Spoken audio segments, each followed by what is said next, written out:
আসসালামু আলাইকুম hi friends, আমি ডাক্তার ফাইজুল হক। আপনাদেরকে জানাবো নপুংসতা অথবা পুরুষত্বহীনতা থেকে কিভাবে আপনি মুক্তি পেতে পারেন সিম্পলি 21 দিনে।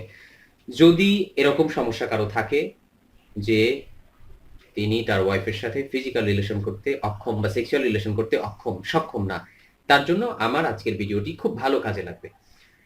তবে মাথায় রাখতে হবে, যারা জন্মগতভাবে সে বয়প্রাপ্ত হওয়ার পর থেকেও, বয়স আসার পর থেকেও যদি তার মধ্যে অক্ষমতা থাকে, যদি তার ডায়াবেটিস থাকে, যদি তার লিভারের কোনো প্রবলেম থাকে, কিডনির কোনো প্রবলেম থাকে, উচ্চ রক্তচাপ থাকে, হরমোনের কোনো সমস্যা থাকে বা জটিল কোনো সমস্যার কারণে যদি তার নপুংসক অবস্থা আসে, তাহলে আমি যে পদ্ধতির কথা বলবো, আমি যে ফর্মুলাটা আপনাদের দেব, এই ফর্মুলা তেমন কোনো ভালো কাজ করবে না। কিন্তু যদি অজানা কোনো কারণে দেখা গেল যে সবকিছু ঠিক আছে, সবকিছু নর্মাল আছে, সমস্ত ইনভেস্টিগেশন রিপোর্ট নর্মাল আছে, তবুও কেন নপুংসক আপনি খুঁজে পাচ্ছেন না, কেন অক্ষম খুঁজে পাচ্ছেন না, তখন সিম্পলি 21 দিন আপনি ব্যবহার করতে পারেন। 21 দিন ব্যবহার করলে খুব বেটার একটা রেজাল্ট আপনি পাবেন।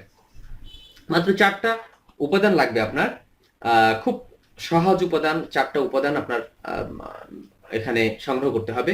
1 নম্বর হচ্ছে পেঁয়াজের রস, আদার রস, মধু এবং দেশি খাঁটি গাওয়া ঘি।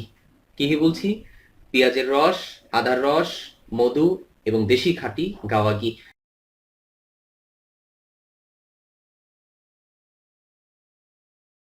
সবগুলো 10 গ্রাম 10 গ্রাম করে নিতে হবে প্রতিদিন সকালবেলা খাওয়ার কমপক্ষে 1 ঘন্টা পরে, প্রতিদিন সকালবেলা ভাত খাওয়ার কমপক্ষে 1 ঘন্টা পরে, অথবা যদি কারো খালি পেটে সহ্য হয় ভাত খাওয়ার আধা ঘন্টা আগে, যদি গ্যাস না হয় আপনি ব্যবহার করতে পারবেন। সিম্পলি 21 দিন ব্যবহার করলে খুব বেটার একটা রেজাল্ট চলে আসবে। আমাদের অভিজ্ঞতা বলে প্রায় 70%, হ্যাঁ, 10 জন পেশেন্টের মধ্যে 7 জন পেশেন্ট খুব ভালো রেজাল্ট চলে আসে, তাদের মধ্যে সক্ষমতা ফিরে আসে। আবারও বলি, যদি অন্য কোনো সমস্যা থাকে তাহলে কিন্তু ভালো রেজাল্ট আপনি পাবেন না। 21 দিন আপনি ব্যবহার করেন, 21 দিন পরে কমেন্ট করুন, আপনি আমাদের বলুন যে আপনার মধ্যে কোনো পরিবর্তন আছে কিনা। হ্যাঁ, প্রতিটি 10 গ্রাম করে, প্রতিটি রস আপনি নেবেন 10 গ্রাম করে, 4টি একবারে মিলাবেন। ওই অবস্থায় সাথে সাথে তাজা, অনেকদিন রেখে দেবেন না, ফ্রিজে রাখা যাবে না। যাদের ডায়াবেটিস আছে তাদের এটা খাওয়া যাবে না, মাথায় রাখতে হবে। আর পেঁয়াজটা সবগুলো চেষ্টা করবেন দেশি পেঁয়াজ নেওয়ার জন্য, অর্গানিক নেওয়ার জন্য, যেখানে আর্টিফিশিয়াল ফার্টিলাইজার ইউজ করা হয় না এই ফসলগুলো, সবজিগুলো নেবেন। আদা এমনভাবে চাষ করা যেখানে জৈব সার ব্যবহার করা হয়েছে বা ন্যাচারালি বা সার কম দেওয়া হয়েছে, এমনগুলো আপনারা নেবেন। হাইব্রিড কোনো কিছু না নেওয়াই ভালো, রেজাল্ট অনেক সময় নাও আসতে পারে।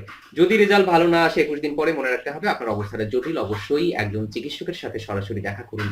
কারণ নিজে প্রাইমারি লেভেলে চিকিৎসা করা যায়, যখন রোগ জটিল হয় তখন তো ভাই আসলে নিজে কিছু করা যায় না, তাই না?